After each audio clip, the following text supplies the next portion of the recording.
परमात्मने नमः। श्रीमद्भगवद्गीता साधक संजीवनी अध्याय 1 श्लोक 31-32। संबंध। पूर्व श्लोक में अपने शरीर के शोक जनित 8 चिन्हों का वर्णन करके अब अर्जुन भावी परिणाम के सूचक शकुनों की दृष्टि से युद्ध करने का मनोचित बताते हैं। निमित्तानि च पश्यामि विपरीतानि केशव, न च श्रेयोनुपश्यामि हत्वा स्वजनमाहवे। हे केशव, मैं लक्षणों स्वप्नों को भी विपरीत देख रहा हूँ और युद्ध में स्वजनों को मारकर श्रेय भी नहीं देख रहा हूँ।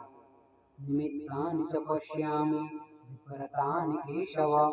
हे केशव, मैं स्वप्न भी विपरीत देख रहा हूँ। तात्पर्य है कि किसी भी कार्य के आरंभ में मन में जितना अधिक उत्साह हर्ष होता है, वह उत्साह उस कार्य को उतना ही सिद्ध करने वाला होता है। परंतु अगर कार्य के आरंभ में ही उत्साह भंग हो जाता है, मन में संकल्प विकल्प नहीं उठते, तो उस कार्य का परिणाम अच्छा नहीं होता। इसी भाव से अर्जुन कह रहे हैं कि अभी मेरे शरीर में अवयवों का शिथिल होना, कंप होना, मुख का सूखना आदि जो लक्षण हो रहे हैं, ये व्यक्तिगत स्वप्न भी ठीक नहीं हो रहे हैं। इसके सिवाय आकाश से उल्कापात होना, असमय में ग्रहण लगना, भूकंप होना, पशु पंछियों का भयंकर बोली बोलना, चंद्रमा के काले चिन्ह का मिट सा जाना, बादलों से रक्त की वर्षा होना आदि जो पहले शकुन हुए हैं, वो भी ठीक नहीं हुए हैं। इस तरह अभी के और पहले के इन दोनों शकुनों की ओर देखता हूँ तो मेरे को ये दोनों ही शकुन विपरीत अर्थात भावी अनिष्ट के सूचक दिखते हैं। न च श्रेयोनुपश्यामि हत्वा स्वजनमाहवे। युद्ध में अपने कुटुंबियों को मारने से हमें कोई लाभ होगा, ऐसी बात भी नहीं है। इस युद्ध के परिणाम में हमारे लिए लोक और परलोक दोनों ही हितकारक नहीं दिखते। कारण कि जो अपने कुल का नाश करता है वह अत्यंत पापी होता है। अतः कुल का नाश करने से हमें पाप ही लगेगा, जिससे नरक की प्राप्ति होगी।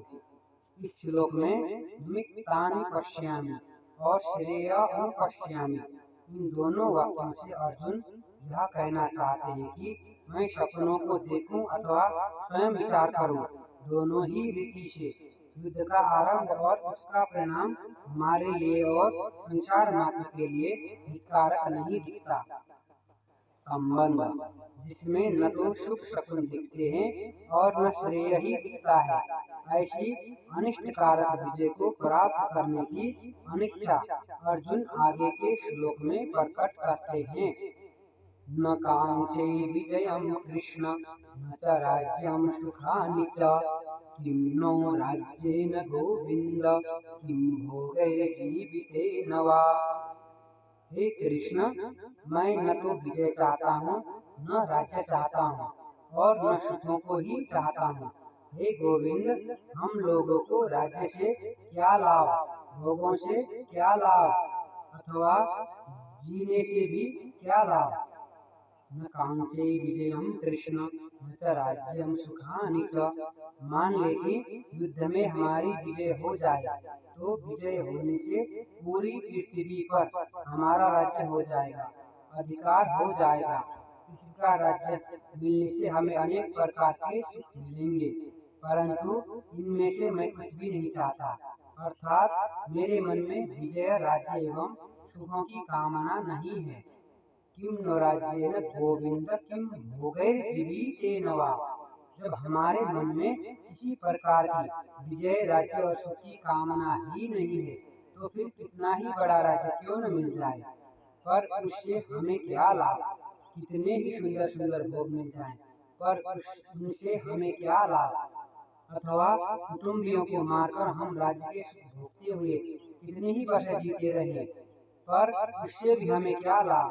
तात्पर्य है कि ये विजय, राज्य और भोग तभी सुख दे सकते हैं जब भीतर में इनकी कामना हो, प्रियता हो, महत्व हो।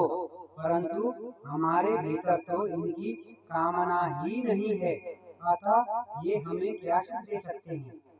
इन कुटुंबियों को मारकर हमारी जीने की भी इच्छा नहीं है, क्योंकि जब हमारे कुटुंबी मर जाएंगे तब ये राज्य और भोग किसके काम आएंगे।